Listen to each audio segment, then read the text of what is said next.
আসসালামু আলাইকুম এভরিওয়ান।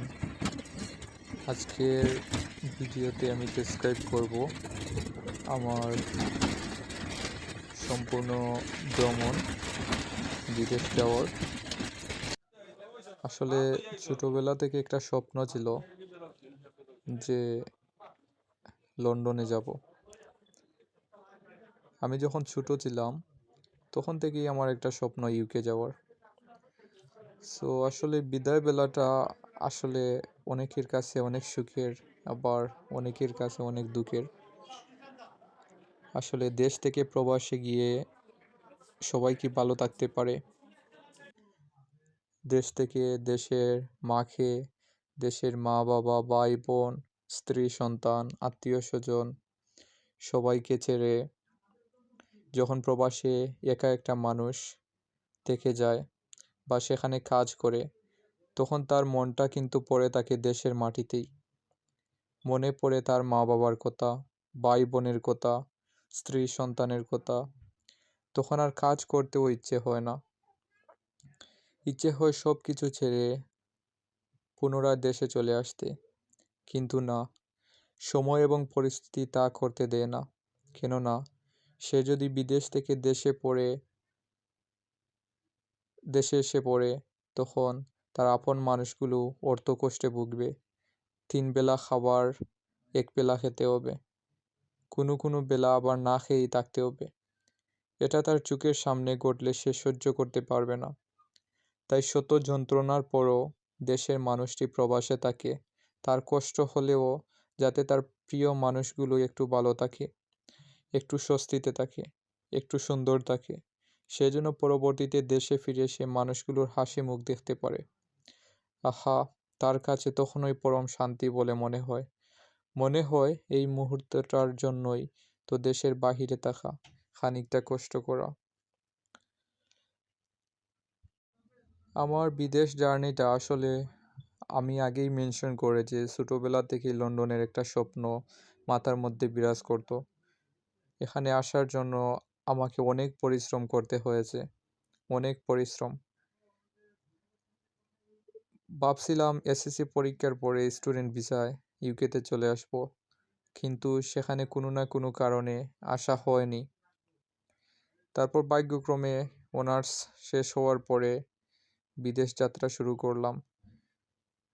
যতক্ষণ পর্যন্ত ভিসা হয়নি ততক্ষণ পর্যন্ত মনের মধ্যে একটা শান্তি ছিল যে আসলে মায়ের পাশে আছি, পরিবারের পাশে আছি। আমি অ্যাপ্লাই করার পরে প্রায় 14 দিনের ভিতরে ইনশাল্লাহ ভিসাটা পেয়ে গেছি। ভিসা পাওয়ার পরে আসলে মনের মধ্যে একটা দুঃখ সব সময়ই করতো, খুবই কান্নাকাটি করতাম। রাত্রে যখন একা রুমের মধ্যে শুইতাম তখন খুবই চোখের পানি, মানে বালিশ ভিজে যেত। কারণ মাকে ছেড়ে চলে যাব, মাকে আর কখন দেখতে পারবো, এটা ভেবেই সবসময় চিন্তা করতাম। কারণ আপনারা জানেন আমার বাবা, আমি যখন 3 বছরের ছিলাম তখনই মারা গেছে। সো যেদিন আসি সেদিন আমরা সকাল 7টার দিকে বের হই। সো সারাটা রাত আমি ঘুমাইনি, এর আগের দিনও ঘুমাইনি। বাট যেদিন আসবো সেদিন রাত্রে 1টা সেকেন্ডের জন্য যদি ঘুমাতাম তাহলে কোনো কিছু ছিল না। সো আমি আমার মায়ের পাশে ছিলাম সেদিন রাত্রে। আমি আমার আম্মাকে জড়িয়ে ধরে রাত্রে শুয়েছিলাম, কিন্তু বিশ্বাস করেন গাইজ, 1টা সেকেন্ডের জন্য ঘুম লাগে নাই, শুধু কান্নাকাটি করছিলাম। সকালে উঠে যখন আম্মার এই ভয়েসটা শুনছি, যখন আম্মাকে গাড়িতে করে যখন নিয়ে আসছিলাম এয়ারপোর্টে, তখন আম্মা যখন এই কথাটি বলছেন তখনই আমার ভিডিওটা স্টার্ট করা ছিল। সো এই ভয়েসটা, আম্মার এই কথাটা প্রথম যেটা আপনারা শুনছিলেন, ওই কথাটা মানে এখনও আমার কানের মধ্যে ভেসে ওঠে। আম্মা আমাকে বলছিল, ও ফুতরে তুই আমারে তৈয়া হয়ে যাইতে রে। এই কথাটা আমার এখনোর মধ্যে কানের মধ্যে বাজতেছে। সো যখন আসলে এয়ারপোর্টে আসি তখনই আম্মাকে ভিডিও কল দেই, ভিডিও কলে দিয়ে কথা বলি, কিন্তু মনটা আসলেই মায়ের কাছে পড়ে রয়েছিল আমার, এরকম অবস্থা হয়েছিল।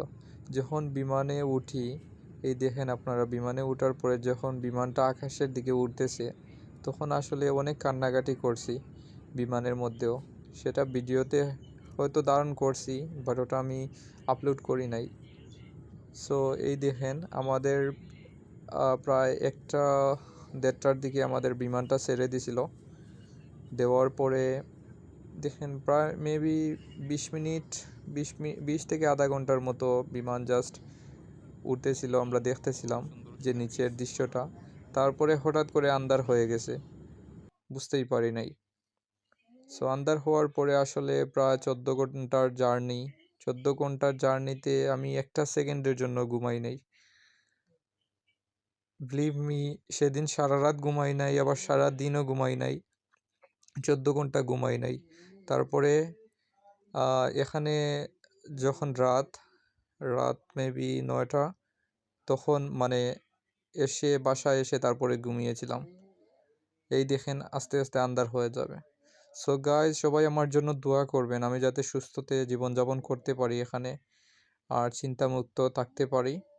সবাই আমার জন্য দোয়া করবেন এবং আমার চ্যানেলটা সাবস্ক্রাইব করবেন, লাইক কমেন্ট শেয়ার করবেন। ধন্যবাদ সবাইকে, এবং আমার মায়ের জন্য দোয়া করবেন। আসসালামু আলাইকুম।